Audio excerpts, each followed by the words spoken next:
What's going on, guys? Welcome back to a brand new video. We are back with another one. This is a double upload. Just a reminder, I did post a video going over the Season 1 marketing that Call of Duty just dropped earlier this morning. If you missed that video, I highly recommend you check that out. It went over the Season 1 theme, the new multiplayer maps available on the first day of the Season 1 update, and everything else like that. So I'll have that there. But today we got a brand new update. So let's jump into that. It says November 4th update, global stability, improved stability when interacting with the message of the day, improve stability when sending voice communications.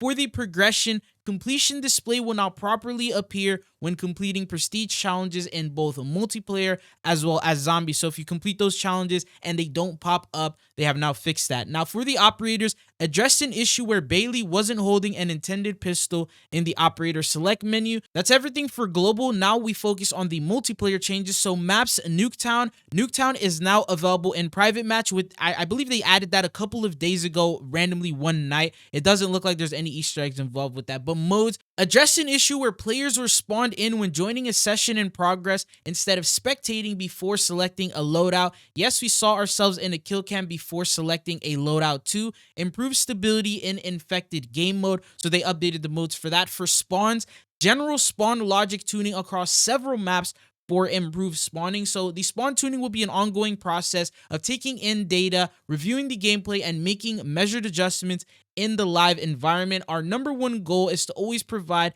the safest spawn that we can across all maps and all game modes. Now for loadouts, they addressed an issue where players would automatically equip their previously used loadout when joining matches already in progress. And then they addressed an issue where players would die at initial spawn when selecting their loadout. Now, they actually did some weapon updates here. It's been awesome seeing players discover and share their favorite weapon builds during the first week of launch. Every day we monitor both player feedback and game data to keep tabs on how the weapon meta is evolving and prepare for comprehensive tuning pass in Season 1, because every seasonal update, they'll do the massive weapon balance updates. We have seen the discussions about the relative balance of assault rifles and SMGs, and we are making some early general changes to adjust their effective ranges. For ARs, we are pulling in minimum damage ranges and lessening the impact of headshots at close range. SMGs are receiving damage range increases to improve their mid-range effectiveness. So the very first weapon that we have here is the XM4. Just to read the table, the damage range says the maximum damage, and pre-patch it was at 22, now it's at 21. For the range, it used to go up to 7 meters. Now it goes to 16.5 meters. So that's how you'll see these different changes. The medium damage range was also changed from 21 to 20. And then the range has also been reduced up to 45 meters down to 40.6 meters. And then for the minimum damage range, all they did was just decrease the range to now it's 40.6 meters. And they also changed one of its barrels. So the CHF barrel multiplier reduced from 1.48 to 1.42. For the AK-74, they ended up doing the same sort of thing. So the damage has been reduced by 1 for the maximum damage range. And they also increased the range from 5.7 meters all the way up to 38.1 meters. Medium damage range, they've actually removed this completely. It says, note this weapon will now only have a maximum and minimum damage range. And then the minimum damage range has been increased from 21 to 22, and the range has been decreased to 38.1. For the AIMS 85, maximum damage has gone down, and then the range has also went up. Same exact thing they're pretty much doing for all these ARs. And then they also removed the medium damage range for this weapon as well. So now we're seeing the range also being increased for the minimum damage range. The GPR 91, same exact type of thing. So the damage decrease range went up. And then for the medium damage, it still does have medium damage, except it did go down, and the range has also been reduced. And then the minimum damage range has also been slightly reduced to 45.7 meters. And headshot multipliers have been increased from 1.28 to 1.3. For the Model L, same exact thing, reduce the damage, increase the range, and then the medium damage range has been completely removed. The Goblin MK2, same exact thing as well. Now it deals 37 damage instead of 39. They increased the range of it a lot, and then they removed medium, and then they also did not touch the minimum. But then the AS Val, the last AR that we have, it looks like they've increased the range a lot for this weapon. They've also nerfed the damage only by 1, and then the medium damage range, they've reduced it by 3 down to 17,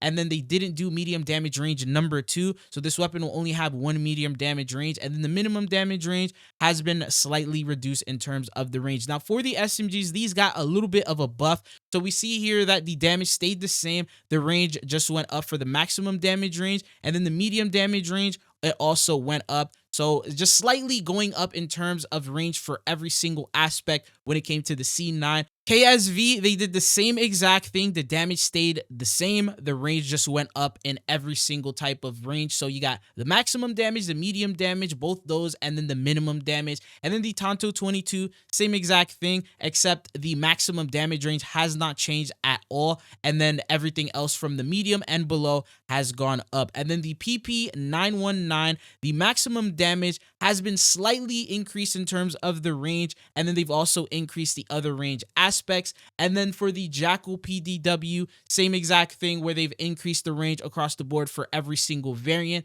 And then going on to the Compact 92, which is the last SMG, they did the same exact thing here where they increased the range as well. So basically, as you saw here, the SMGs just got a slight buff towards the range. Now for the shotguns, last week we fixed the issue with shotgun slugs. We were still working on an additional issue causing this attachment to perform better in hip fire than intended. Slugs are meant to offer an alternate playstyle for shotguns that trades close quarter effectiveness for improved range and precision. We're removing the ability for slugs to one-hit kill to the body for now, and we'll be revisiting the overall tuning of this attachment in an upcoming update. So it looks like they've completely just nerfed it. The Marine SP slug attachment maximum damage reduced from 106 to 92. The ASG 89 slug reduced from 106 to 92 as well. They also did some updates to the perk. So it says a Recon combat specialty, reduced duration that enemies are highlighted after respawning to 1.5 seconds from 2 seconds. An additional reduction will be coming in before the season 1 update. So for those of you guys who saw like the wall hack strategy, it looks like they have nerfed that and plan to nerf it even more.